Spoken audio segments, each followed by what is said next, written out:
अस्सलाम वालेकुम गाइस। आज की इस वीडियो के अंदर हम डिस्कस करेंगे CSS की next property that is margin. हमने जो लास्ट लेक्चर था उसके अंदर देखा था कि हम किस तरह से CSS के अंदर पैडिंग नाम की प्रॉपर्टी को यूज़ करते हैं और हमने उसके डिफरेंट मेथड्स को देखा। उसके बाद आज हम देखेंगे मार्जिन प्रॉपर्टी।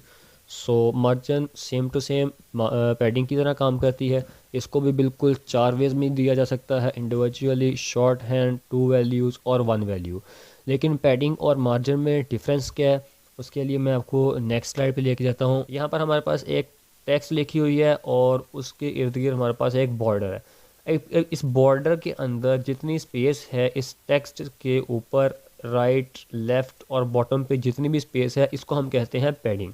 यानी इस बॉर्डर से लेके यहाँ तक जो स्पेस है या इस कॉर्नर से यहाँ तक जो भी स्पेस है, इंटरनल स्पेस, इसको हम पैडिंग कहते हैं। लेकिन जब हम इस बॉर्डर के इस ब्लॉक के बाहर बात करते हैं तो उसको हम कहेंगे मार्जिन। यानी इस ब्लॉक का ऊपर से स्क्रीन या ऊपर जो भी एलिमेंट मौजूद है उससे कितना डिस्टेंस है उसे हम कहेंगे मार्जिन। जब भी इंटरनल स्पेस की बात करेंगे तो हमारे पास यहाँ पे पैडिंग डिस्कस होगी और जब हम आउटर स्पेस की बात करेंगे तो वो हमारे पास मार्जिन होगा। जिस तरह padding top, padding bottom, padding right, padding left को हमने देखा था, इसी तरह सेम वे में margin top, margin left, margin right और मार्जिन बॉटम को हम डिस्कस करेंगे। इसको प्रैक्टिकली यूज़ करने के लिए अब हम चलते हैं अपने VS कोड पर। हमने अपना VS कोड ओपन कर लिया है और यहाँ पर सबसे पहले हम एक न्यू फाइल क्रिएट करके उसको सेव कर लेते हैं। आज हमारा ट्यूटोरियल नंबर 7 है, मैं इसे जल्दी से tut7.html के नाम से सेव करता हूँ और यहाँ पर HTML का जो बेसिक सिंटैक्स है उसको लिख लेते हैं। अब यहाँ पर टाइटल टैग के अंदर मैं आज की प्रॉपर्टी का नाम लिखता हूँ that is margin in CSS। किस तरह से हम CSS को इस्तेमाल करते हुए मार्जिन दे सकते हैं। एज़ यूजुअल जिस तरह हमने अपनी पैडिंग वाली वीडियो के अंदर किया था, हम यहाँ पर सबसे पहले एक डिव लेंगे और डिव लिखने के बाद यहाँ पर हम एक पैराग्राफ ले लेते हैं। लेट्स सपोज मैं ये पैराग्राफ 10 वर्ड्स का देता हूँ और इसके बाद इस डिव को हम दे देते हैं एक ID और इस ID को हम रखेंगे मार्जिन। अब यहाँ पर कुछ भी नेम लिख सकते हैं, मैं यहाँ पर अभी के लिए मार्जिन लिख रहा हूँ। उसके बाद हम यहाँ पर आएंगे स्टाइल टैग में और यहाँ पर आके सबसे पहले इसकी ID के थ्रू हम कर लेते हैं सेलेक्ट करने के बाद हम यहाँ पर अपनी जो मार्जिन की प्रॉपर्टी है उसको यूज़ करेंगे। मार्जिन प्रॉपर्टी को यूज़ करने के लिए हमें यहाँ पर सबसे पहले एक बॉर्डर ड्रा करना होगा। हम यहाँ पर बॉर्डर ले लेते हैं 2 पिक्सल सॉलिड और ब्लैक कलर में यहाँ पर एक बॉर्डर ले लेता हूँ। इतने को हम अभी अपने लाइव सर्वर में ओपन करके देखते हैं कि हमें ये किस तरह से ब्राउज़र में शो होता है। जैसा कि आप यहाँ पर देख सकते हैं हमारे पास एक टेक्स्ट है और उसके गिर्द हमारे पास 2 पिक्सल और ब्लैक कलर का एक बॉर्डर लग चुका है। अब हम अपने VS कोड में वापस आते हैं और यहाँ पर हम एक और प्रॉपर्टी यूज़ करते हैं जो कि हमने अपनी 4th वीडियो के अंदर डिस्कस की थी दैट इज़ कलर।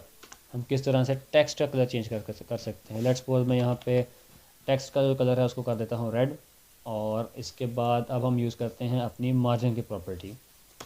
अभी मैंने आपको बताया कि मार्जिन और पैडिंग में जो बेसिक डिफरेंस है वो यही होता है कि पैडिंग जो है वो इंटरनल स्पेस होती है और जो मार्जिन है वो एक्सटर्नल। 4 वेज हैं इसको भी यूज़ करने के। सबसे पहले मैं उनके यहाँ पे नेम लिख देता हूँ इंडिविजुअली और उसके बाद जो दूसरा मेथड है हमारे पास यहाँ पे दैट इज़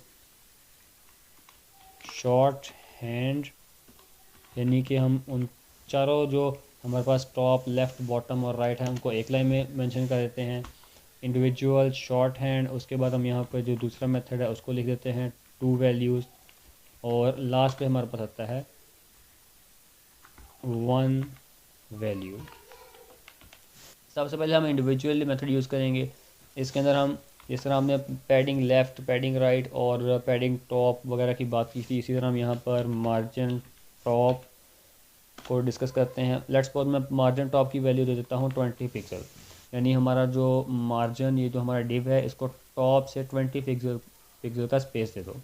अब जब आप यहाँ ब्राउज़र में रिफ़्रेश करते हैं तो ये देखें यहाँ से टॉप से हमारे इस बॉर्डर को 20 पिक्सल की जो है वो मार्जिन मिल चुकी है। इसके अलावा मैं यहाँ पर मार्जिन राइट यूज़ करता हूँ।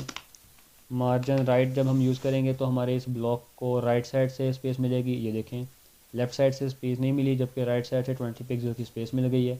इसके अलावा इससे मैं मज़ीद अगर यहाँ मार्जिन बॉटम के लिए लिखूँ सो ये हमारे पास कुछ इस तरह से हो जाएगा। 20 पिक्सल अगर हम इस पर देते हैं इस स्पेस, ये देखें अभी इस पर अफेक्ट इसलिए नहीं हुआ क्योंकि यहाँ पर हमारे पास ऑलरेडी स्पेस मौजूद है। टॉप से 20 पिक्सल की मार्जिन मिली हुई है और राइट से भी 20 पिक्सल की मार्जिन मिली हुई है। इसके बाद हम अपनी नेक्स्ट जो चौथा इसका एट्रीब्यूट है उसको यूज़ करते हैं, that is margin left. Margin left देने के बाद जैसा कि आप देख सकते हैं यहाँ पर अब राइट और लेफ़्ट दोनों साइड से हमें यहाँ पर मार्जिन देखने को नज़र आ रही है। इसके अलावा अगर मैं चाहूँ तो यहाँ पर थोड़ी बहुत पैडिंग भी ऐड कर सकता हूँ। लाइक मैं यहाँ पर एक ही वैल्यू से पैडिंग ऐड करता हूँ, दैट इज़ 20 पिक्सल। और ये देखें हमारे इस ब्लॉक को अंदर से भी स्पेस मिल चुकी है। अब हम डिस्कस करते हैं अपना मार्जिन का दूसरा method, that is short hand. उसके लिए मैं इसको यहाँ से रिमूव कर देता हूँ और यहाँ पर सिंपली लिख देता हूँ मार्जिन। अब यहाँ पर जो हमने टॉप लेफ़्ट राइट बॉटम इनको इंडिविजुअली लिखा था, अब यहाँ पर एक ही लाइन के अंदर उन सबको मैं मेंशन कर दूँगा।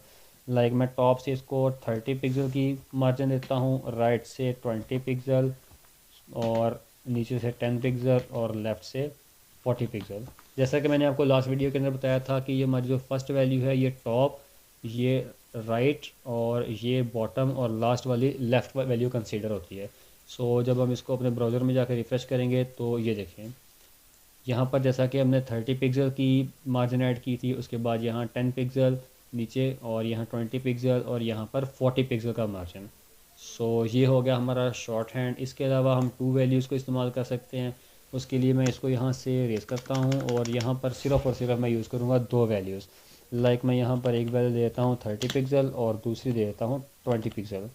यानी कि हमारा जो टॉप और बॉटम है वहाँ से 30 पिक्सल और लेफ़्ट और राइट से 20 पिक्सल का मार्जिन। अब हम यहाँ पे जाके जब अपने ब्राउज़र में रिफ़्रेश करते हैं, ये देखें टॉप से इसको 30 पिक्सल की मार्जिन मिल गई है, लेफ़्ट और राइट से 20 पिक्सल की और नीचे से भी 30 पिक्सल। उसके बाद हम डिस्कस करते हैं अपना वन वैल्यू मेथड। इसके अंदर सिर्फ़ और सिर्फ हम एक ही वैल्यू देते हैं, जैसा कि मैंने यहाँ पर मार्जिन को सिर्फ़ और सिर्फ 30 पिक्सल दिया है। अब ये टॉप लेफ़्ट राइट बॉटम हर तरफ से ऑटोमेटिकली 30 पिक्सल का मार्जिन गेट कर लेगा। सो गाइस ये थी हमारी आज की वीडियो जिसके अंदर हमने मार्जिन को डिस्कस किया, उसको डिफरेंट मेथड से किस तरह हम यूज़ कर सकते हैं उसको डिस्कस किया। मज़ीद इसी तरह की अपडेट्स के लिए हमारे चैनल कोड विद HMA को सब्सक्राइब करें। Thanks for watching.